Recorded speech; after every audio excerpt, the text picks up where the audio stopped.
मंचावर आगमन झालेलं आहे।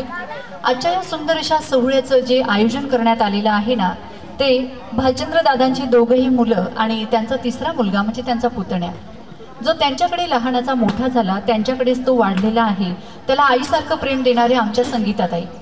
खरं तर हा जो जीवनाचा प्रवास असतो ना, हा इतका कठीण असतो, सहज सोपा नसतो। आणि हा सहज सोपा करण्यासाठी संगीताताईंनी भालचंद्र दादांना सहज साथ दिली। आयुष्यामध्ये प्रत्येक संकटाला त्या धैर्याने उभ्या राहिल्यात। खरं तर आई वडील म्हणजे काय असतात माहिती ना? कसं असतं, आपण रस्त्याने चालत असतो, रस्त्याने चालत असताना आपल्याला ठेच लागते। आपण काय म्हणतो बरं? रस्त्याने चालत असताना आपल्याला ठेच लागते, आपल्या तोंडात काय शब्द येतात? आई ग, असंच म्हणतो ना। आणि जर रस्त्याने आपण जातो आहोत आणि त्या ठिकाणी आपल्याला रस्त्याने जाताना एक साप दिसला, काय म्हणतो आपण? बाप रे! छोट्या दुःखासाठी, संकटासाठी आई असते, तर मोठ्या दुःखासाठी, मोठ्या संकटासाठी बाप असतो।